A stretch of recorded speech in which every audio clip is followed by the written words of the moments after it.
Welcome back to Explore the Susquehanna River Valley, Explore the SRV. I'm Laura Good, your host. And as we head into spring, we are talking all things outdoors, specifically cycling. And if you are listening for the first time, of course, the Susquehanna River Valley, we are the center of the great state of Pennsylvania. And I am joined by three awesome individuals from two very different cycling organizations. And that's what we're here to do. We're here to learn. So I welcome Robin Barth from Rise Up Racing, Simran Chacon from Unpaved, and Dave Pryor from Unpaved. Welcome, guys.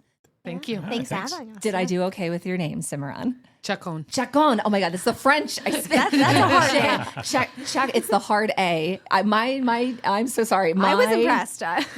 One more time. Chacon. Chacon. Chacon. Yeah. Chacon. I speak French fluently, so everything I want It's to actually like. Spanish. Yeah, I figured as much. Yeah, I figured yeah. it was Hispanic in some way, shape, Yeah. or form. Amazing. Well, Simran, we'll start with you. Sure. You're from Unpaved. So just Yes. tell us a little bit about yourself and your organization to kick things off. Myself. Well, let's see. I have brown hair and green eyes. Roughly 5'6". 6.5. Yeah. I come to Pennsylvania by way of Colorado/Utah. I've actually been in Pennsylvania for only 4 years. Okay. And I love it. I have been in the cycling business for 30 years. Started out as a landscape architect designing trails and have been putting on events for 20 years in the West, in Pennsylvania and Iceland. Okay. Iceland. We'll come back to that. Now, your partner in crime here today is Mr. Dave Pryor. Woody? How are you? And you founded Unpaved. Yeah, my partner Mike Kuhn and I started Unpaved in 2018. It was our first event. We actually started working with the Visitors Bureau back in, say, late 2015. We started talking about bringing a great gravel event to this region. It's been a great partnership since. And so this will be our 9th edition of this coming up. And we do have an Unpaved of the SRV, Unpaved Susquehanna River Valley, which Yep. is amazing. And you've kind of grown that brand now. We have events all around the state, 6 of them total, but we like to say that Unpaved Susquehanna River Valley is the keystone event. It That's what we like to hear. as great as cycling is in Pennsylvania, it really, this region and this event in particular, it's in fall, it's a beautiful community, it's great people. It brings all the best parts of Pennsylvania cycling together in one weekend. Amazing. And to specify, when we say cycling, we're not talking Harleys. We're not talking, a big old hog. We are talking 2 wheels, and you actually have to use your body to propel the bicycle forward. The legs are our motors, yeah. Correct. And last but not least, we have Robin Barth from Rise Up Racing. Yeah, so my name is Robin Barth. I started Rise Up Racing in 2022. It was just me and about 20 athletes. We are a triathlon club, and we've slowly grown. And our mission and vision is to create access to triathlon in this area and help beginners, enters, all multi-sport. So swimming, biking, and running. So we help a lot of people get on the bike for the first time, which is very exciting. Our organization right now is about 160 members, and we just brought back the Lewisburg Sprint Triathlon last year, and it was sold out. So we're already oversold last year's number going into this year. We're very excited. That's amazing. Yeah. So now in a triathlon, traditionally, you are utilizing a bike on a road, correct? Yes. So we are more road biking. Okay. And entry to road biking. Okay. And then you guys from Unpaved, you are gravel biking. We are gravel, but gravel means a lot of different things to a lot of different people. Sure. It is, we like to say quiet roads too. So there's a lot of beautiful paved roads, which often lead you to some of the farm roads, or if you get towards the forest where we have a lot of the unpaved course, that's where a lot of the dirt and gravel roads are. So anything that's a quiet road, the rail trails, farm roads and that sort of thing, not 15, not 45. We're not on those either. No, nor should anyone listening that they're a little busy for a casual jog or bike ride. Exactly. So all three of you sitting in this room, from what I can determine, pretty much turned a passion into a profession. So I'm interested to see how cycling became part of your lives, how you got into this very niche industry.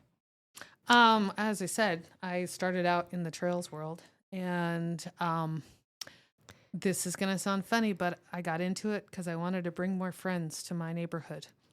Oh, yeah. And it was a great way to build the cycling community, to expand it, to share amazing trails, amazing experiences with people from not just my local neighborhood, but from a larger region. And then in this case, now it's become the whole world.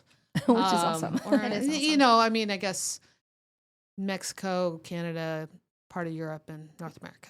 Yeah, Whoa. that's awesome. Really? Unpaved poles from that large of footprint? Oh, absolutely. Yeah, we have. Okay. I think we've had 40 some states represented over the Yeah, years that's as well. incredible. So yeah. That's Yeah. unbelievable. Well, it's community building, It right? absolutely Like, is. Yeah. Yeah. Yeah, and for myself, I was training for triathlons and was new. I'm like an adult learned cyclist. And so to go throw yourself into a cycling club is really intimidating.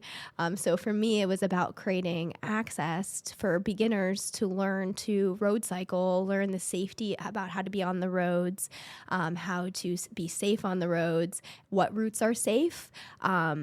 And creating a community around that. So we actually have something on our team. It's called Ride with GPS. It's a place where you can find routes, and we've made it our mission. We have members all across the, Pennsylvania and bordering states, and they add to that, and it's a free database. So I recommend if anyone's listening and want to try safe routes, these are all rides that we've made that riders have ridden locally that are safe that we recommend other people trying out, looking at all different distances, elevations that I've personally ridden or other people have personally ridden. So we are just trying to create safe riding and in the area. What an amazing resource. What was that website again? Or is it an app? It's an app and Okay. a website. Okay, cool. So it's called Ride with GPS, and you can download it on your phone.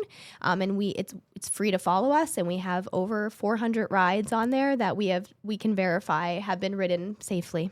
Now, one thing I've learned through just my tenure with the Susquehanna River Valley Visitors Bureau and being part of the board and now hosting this podcast is that unpaved actually has sort of been instrumental in gravel cycling and in putting gravel cycle roads, or like you said, soft roads, on the map. That was not something I was aware of personally prior to doing a lot of things with the Visitors Bureau. Right. I mean, it's easy for, like, if you use a car in a navigation system, they tend not to put you on the gravel and the soft and the quiet dirt roads, which is also a good thing because that makes them better to bike on because there's less cars on them. Yeah. So Ride with GPS is a great resource for us as we're creating routes. So over the years, making routes for unpaved and then also coming up here and going for our own bike rides and that sort of thing, we started making, I mean, I'm probably on Ride with GPS every day. Like, ooh, I wonder where this goes. Let me connect this over here, that sort of thing. And it grows and grows and grows. So I think we have a database now of like 80 routes in this region off of the unpaved Pennsylvania Ride with GPS. So we should follow you as well. Absolutely. There you go. Contact Making afterwards. connections. Perfect. And then that led to other things. So there's another company I'm sure we're going to talk about at some point, the Gravel Adventure Field Guide, which is based out of Colorado, and they make great field guides for each region. And the Visitors Bureau reached out to them and said, we think you should have one in this area. And so they started looking around. They talked to me. I'm like, absolutely. I'm like, here's my 80 routes that I've created so far. And they're like, oh, yeah, we should definitely do this. So they've made now a pocket guide that talks about how great the area is, the different types of riding that's available, the resources, the places to stop, eat, and drink, some of the history, all those sorts of things. And then you go to their site or the tourism site and you see the app and you go there and then you get the routes and you get the navigation turn by turn on your bike computer. Okay. So full disclosure, please don't get mad at me. I do not own a bike currently. We'll change that. We can fix it. I know how to ride a bike. Typically, I just borrow my mom's or my dad's or whatever. Does it fit me? Probably not. But it's more like, oh, the nephews want to go someplace and we'll go to the Watershed, which is outside of Ellisburg, Pennsylvania. Amazing. I'm a runner. I've always been a runner. And what I like about running is that I can take that anywhere in the world with me, and all you need is a pair of sneakers and socks. Absolutely. You don't need any equipment otherwise, which makes it incredibly accessible. However, as someone who doesn't have a bike currently and who has never really ridden here in the central Susquehanna River Valley, what would you point me towards? Just out of curiosity, because you use different muscles, like all the things, like I'm sure I'd be like, yeah, I'm in shape. Look at me. I can go run a 10K, but I'd hop on a bike and I feel like that would be otherwise. There's a huge learning curve. And I think personally, and I'm sure Dave, we try to eliminate the fear of trying the sport for the first time. But something that we do is we have a beginner clinic, learning signaling, learning how to mount the bike, if you're going to use clips, not clips, how to do turning, all the things. So we host that for free every spring. We have a beginner clinic before the Lewisburg Triathlon the day before that's also free to the public to come out. Oh, cool. And so we do that as well. But I really would encourage someone to find a buddy. I welcome emails. I have a huge network in this area. I can pair someone up, take you out on a ride. Someone else could, like, I love aspiring cyclists, and I'm sure you guys do as well, that anyone that wants to go out, we will find you someone. More cyclists, the better. The more drivers are prepared for cyclists. And that I think that's a big intimidating factor in our area, and something that we're trying to break a barrier with, of like getting cars used to cyclists on roads and knowing that that's okay. And what the distances cyclists should be getting on the road, and eliminating that fear. I think the Buffalo Valley Rail Trail would be a fantastic place to start. Oh, cool. It's secluded. There are no cars on it. You have to cross some roads, but it's beautiful. Absolutely You beautiful. go through these farms, things you wouldn't necessarily see, and you can go further on your bike than you can running, which is a See nice more thing. things, right? You can see more things. And as you do it, as you start feeling more comfortable and you want to get more excited about it, you see other roads to the right and left. I'm like, oh, I wonder where that goes. I wonder where that goes. And they can use that as like a touch point to go off somewhere, come back to it, and then Absolutely. get back on the rail trail and that sort of thing. And there's parking right there on many different parts. People can park. Right? Okay. Yeah. And to come back to the ride with GPS. So one of the things that I hear from, especially from women, a lot is they're afraid to be alone in the forest. Sure. They think that that's a big adventure, but that's where the best gravel is, of course. But with the gravel field guide and with Ride with GPS, you can connect with a route that's, say, mixed, and find a friend and explore some forest, knowing that you're on a track that's going to bring you back. Okay. And that gives people a lot of comfort as well. absolutely. Okay. And someone else can be tracking it as well. So like my husband always runs the same account as me. Okay. And so he then- knows if I stop for a long time, he may want to come find me. or call to see if there was an issue with a tire or Exactly, something. yeah. Oh, okay, that's great. That's like another level of safety. Yeah. That's amazing. Simran, so earlier you mentioned that, from Utah to Colorado and now 4 years in Pennsylvania. What makes this area stand out, especially for someone who isn't a native Pennsylvanian, right? You moved into the Susquehanna River Valley. So what makes this region stand out for cyclists? Well, first and foremost, which was the safety of the roads. And so a lot of people, I think, here may still think there's progress to be had, but I've ridden in a lot of cities, and a lot of cities that claim to have really good bike infrastructure, Sure. but this place really has it where it counts.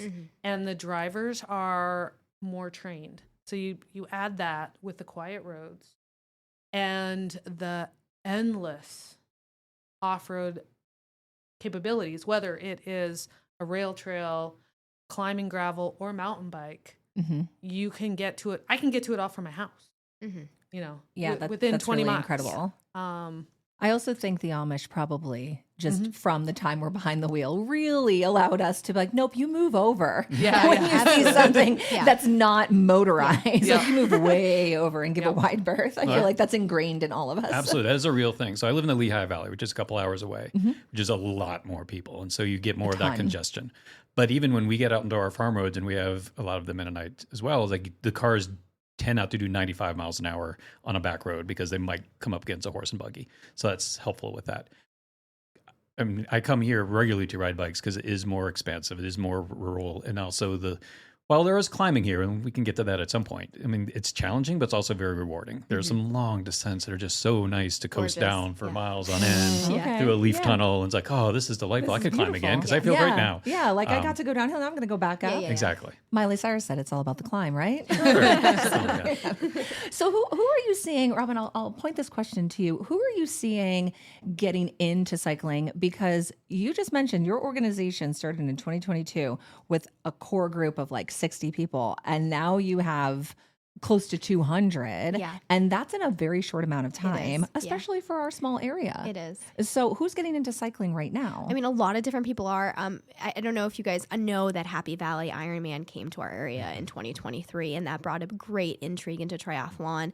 And a lot of alumni were like, oh, you get to finish in Beaver Stadium? Let me try, even though I have no idea what that is. Yeah. And so that's what caused us to boom stake it very much. But the people I see coming in now are people in the middle of their life trying to find something to bring back a passion, find themselves in. And nature is beautiful to unplug and to go out and ride, to train, to do endurance sports, multi-sport. People that were past swimmers, people that were past runners, injured-prone runners turn to triathletes. It's a great cross-training sport. Cycling is full of ex-runners. So maybe, Lori, we can convince you to. So far, the knees and the hips are fine. But I mean, it's good to cross train now so that you can keep running. It's very true. So, very true. I feel like we also now have a huge youth population joining the sport as well, which is exciting to see a younger population starting cycling earlier in life. I wish I started earlier in life. We're noticing that as well with the advent of the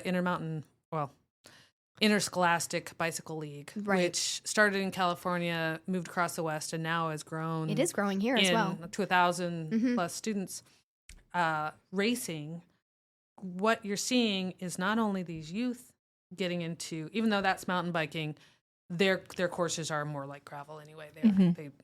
They're short and stuff. Yeah. But we're seeing this combination. Oh, interesting. Of family, right? Like father, son, daughter. I mean, which is. Like I said, I've been doing races for 20 plus years, and I would say 20%. I mean, our family, our family, that's beautiful. Our 2 generation, and sometimes 3 generation. Yeah, that's fantastic. I mean, we have that at the Lewisburg Tri. We have people coming with their grandmother, the daughter, and the son. That's amazing. All coming out, and it's a short race, but it's really awesome to see generational. So then even from a tourism perspective, with sort of the influx of families starting to do this type of activity together, one, it's good for them. But then 2, it has to be good for the broader community, including local small businesses, Absolutely. I would imagine. Oh, yeah. I mean, the economic impact for unpaved, the last time we did a study on that was about $2 million from that weekend. So, yeah. And that's a single weekend. That's a single weekend. That's not repeat offenders, right? Going, oh my gosh, this is such a nice area. Let's come back. Which also happens a lot. I get messages all the time. It's like, we did that hill. I finally did this one I didn't get to do during your event because I did a shorter distance. So I came back and did this other part of it. That's and awesome. wow, it's really beautiful. Yeah. So yeah, you're seeing that all the time. One of the nice things I find about the bike industry, as far as when you talk about how it's having impact, is we're pretty obvious. We're on bikes. Our cars tend to have bike racks on them and bikes off of them. Sure. So as a runner shows up with just a pair of shoes, because boy, that's easy to pack. It is. It's hard to tell if their runners are showing up or not. We're pretty obvious. And we tend to show up in restaurants and bars later and tip well. So that's I feel helpful. like it's a lot easier to ride to, using the rail trail as an example, the Rusty Rail or Jackass Brewing Company. Or the ice cream, Purple Cow. Purple Cow. I mean, that's where I'm riding. Right? And you're going to ride and you're going to have an ice cream and you're going to hang out, but then you're going to get back on your bike. To get back and run after a big old milkshake? That's a good. It's doable. It's a one and done, yeah. I mean, I can testify. It's doable. Depends how much you run before, I'm guessing. I don't know. Once I hit 40, what I eat impacts how I'm 100%. Running. We're just going to leave it at that. We'll keep it family friendly, not get too TMI. But no, we're really not. Milk products and me running don't mix much anymore. But I feel like I do But a beer, a beer's or fine. coffee. There's lots of coffee rides going on. Yeah. Also questionable. Meanwhile.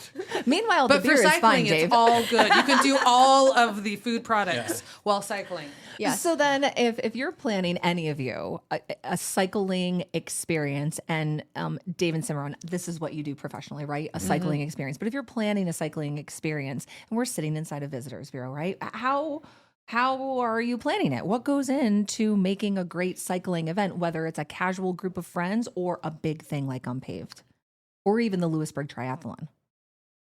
It depends what people are up for. Okay, so there's definitely people who are up for a full weekend of adventure, people who want to do the morning ride and then spend the rest of the day hanging out at the ice cream shop and they don't want to ride afterwards. Coffee shop or So there's a little bit of expectation, a little bit of how adventurous. Fitness can be an issue. How many more hills do we want to hit, or do we want to just start heading back? So it's helpful to know that with your group going ahead of time. The nice thing about here is you do have all those options. If you have people who are really adventurous and thrill seekers, there's some great mountain bike trails you can do on a full suspension mountain bike, or some of them you can even do on a drop bar gravel bike. Oh, wow, okay. And you can play around that way. Or if you are really into something casual, there's long, beautiful farm roads you can do, and yeah, you'll sweat, but it won't necessarily be like gut busting amount of effort. And depends what equipment they have. If they have an e-bike, then you can go out for a lot longer necessarily, or a shorter distance, but faster if they only have so much time. So it's nice to have that variety and knowing what you're in for. So like meeting up at the coffee shop first and then deciding what you're going to do is a great way to do it. That's awesome. What about for the triathletes? And it sounds like you have quite an age range. We do. So if you're going on a group ride, what are some tips? So some things that I do to make sure it's all inclusive is that we pick a loop. And then we have our, crit riders, our riders, they do like 7 loops and they do it really fast. But then we also have the 8-year-old girl or the 85-year-old guy that do it one time, awesome. and Which is so totally it's fine. totally all welcoming, all encompassing. Cycling groups, I think it's really hard to be all inclusive because you have such a vast array of bikes plus abilities plus ages and knowledge and it could get really dangerous. And so for us doing the Lewisburg Tri, which was exactly what we have last year, we had a relay group where their combined age was over 250. They were from Riverwoods. Wow. So they were all in their 90s doing it. And then we had our youngest competitor at 11. So they all, and everyone in between, right? 200 athletes. And so we just really try to space out people on that course. We have flaggers at every turn. It's a really great welcoming first time. Come do 15 miles. Like it's rolling, but it's not killer. You can all do it. I mean, it's a great thing to do. But I think, really just try to match up with someone is my recommendation and set the expectations beforehand, like Dave said. I like to say there's like a little formula. There's adventure, plus safety, plus camaraderie. Great. And if you can have those 3 things, whether it's high or low, you've got a good literally applicable to anything. Adventure plus safety plus camaraderie equals a good time. Right? Ding ding. Also, I aspire to be like that Riverwoods group. Yes. And I hear they're putting together Unreal. another relay group this year, and I'm hoping they top that age. But so the guy that did the bike might do the whole thing by himself, and I think his name was Elmer, and he was 95 years old. Shout out to Elmer. For those who don't know, Hero. listening, Riverwoods is a senior living community here in the central Susquehanna River Valley. That is incredible. It is. They are our biggest sponsor for the race, and they come and they do the whole finish line. And you will not, if you finish that race, you'll get chased down by a lady getting your medal and get your banana, and you will not forget it because they will make sure to give it to you. That's awesome. Side note, my favorite cycling movie, the quote from it is, I can't say it in Italian, but it's basically, once you got it up, keep it up. And that's what those guys are doing. Once just whatever he rode you're his doing, bike keep from riding, just keep on riding. 1950, an aluminum frame single speed Unreal. bike from My 1950. hero. Elmer, my Shout out to hero. Elmer. Shout out to Elmer. We'll get him to Recently, I listen to did it. visit Salt Lake City. We went out to go skiing, but the Mormons have a slogan, and it's literally "Never give up," which is fantastic. And I had no idea how I didn't positive. know they had that slogan. No, never give up. It's everywhere. I actually purchased a bumper sticker with it on because I appreciated it so much. Yeah. I knew the Mormons were so positive. So positive. In Iceland, there's one called Terroresta. Whoa, which is- terresta, Terroresta. terresta. Yeah, which Okay. means basically, I almost said a word, but Ooh. We can beep Buzzer- you. buzzer's We can ready. beep you. it Simran. just means you're going to get it done. Oh yeah. Get it done. Yeah. Terresta. Okay, we learned Icelandic. We learned about gravel cycling. Triathletes are alive and well in Lewisburg. Okay. And I guess the Susquehanna River Valley is the place to come in Pennsylvania. Absolutely. For cycling. If you or if someone is listening and thinking, you know what, I think I do want to visit one of the awesome bike shops in Lewisburg or Mifflinburg or anywhere throughout our area and like take a bike for a spin. And it's their first time, real quick, rapid fire. What would you tell them? Go, Dave. I would head over to Link and then I would start on that rail trail and head out west, get towards Mifflinburg. If you want to stop in Brookside and see what they have over there, that's Perfect. also to bike shop to bike shop ride. It is bike shop to bike shop. You can rent from Links just for the day. Great. Which is awesome. I would definitely ask there, what are some maintenance things you need to know, just quick offhand, pumping your tires every ride, simple things that you should know, but you can definitely just head to Links and it's right down there. And just hop on a bike and Yeah. go. And if they're visiting, They'll set you up. Perfect. They'll And fit if, you. If they're visiting from out of the area for the first time, what would you tell them, Simran? Come in the fall. Yeah. Yeah. Yeah. It is nice here in the fall. Although right now the forsythia started to bloom. So springtime is, I think it Allergies? is. Springtime in the forest is pretty magical. Yeah. The creeks are really high right now, so it's beautiful, It is in beautiful. the Yeah. forest right now. So Allergies, yeah, sorry. Zyrtec is your friend. In general, I just want to say thank you. This has been so enjoyable and enlightening, especially as someone who currently doesn't own a bike, but I think I'm going to need to we're get gonna have to one. get you on a bike. Yeah, we'll get you All on. right, we're going to go on a bike ride. What kind of biking would you like to try? So right now, the nephews, which is, I joked earlier, I borrow my mom's bike. I probably would not need a road bike with the skinny tires because they enjoy going on trails. Yeah, just get a gravel bike. Yeah. And then they like to do the easier, it's flat, the watershed, which is just outside of Elysburg. It's along Route 54 and then also Route 42. And that's a nice 16-mile stretch that, again, no that's nice. cars, Yeah. like the rail trail, Very no cars, nice. but it is all gravel. There's nothing paved there. Yeah. So I probably wouldn't need like a true, I don't know. You can with get all a the road shock bike with thingies. gravel That's a mountain tires. Yeah. Yeah. You're talking about like, a mountain bike. I don't think I need No, that. you don't Just need a a gravel mountain bike. There Yeah. are levels of Yes, bikes. you can get a gravel bike and then switch out to road tires when I convince you to sign up for the Lewisburg Trail. There you go. Right? Versatility. Actually, you need one of each. Yeah. Okay, Yeah, all right. so- Let me just casually remove my husband from the credit card, and we're just going to Exactly. go shopping. We're It's going to be going fine. links now. Let's go. We're You just would going to need go a- right now. Let's see, a time trial bike, a road bike, We'll a just should start have a mountain simple. bike. gravel bike, a cross-country mountain bike, a downhill mountain bike, an e-bike, and a fat bike. Fine. Change approved. And I also already have, I have trail running shoes. We're perfect. I have my road flats. Yeah, I we're have perfect. my general Hokas that I love. I have my gel Kayanos that I also love. So like we're good to go. Get some good. goggles and We're you go great. swimming. And I'm a then former you're ready. lifeguard. Boom. You're I got you, hired, girl. actually. I got you, girl. In all seriousness, Robin from Rise Up Racing and Dave and Cimarron from Unpaved, thank you so much for joining me. Thank you. Today. If you are interested in cycling, specifically in the Susquehanna River Valley, I encourage you to look up both Rise Up Racing and Unpaved. They are amazing resources. Google it, type in their websites, and reach out because wealth of knowledge and information is sitting in front of me at a table.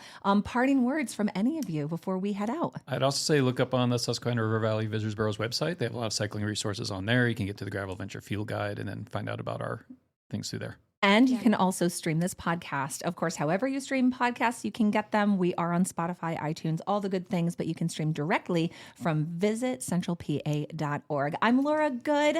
This is Explore the SRV. Thank you so much for joining me. And we'll keep rolling right along as we explore the Susquehanna River Valley. Thank you, guys. Well Thank done. you. Thank you. Thanks.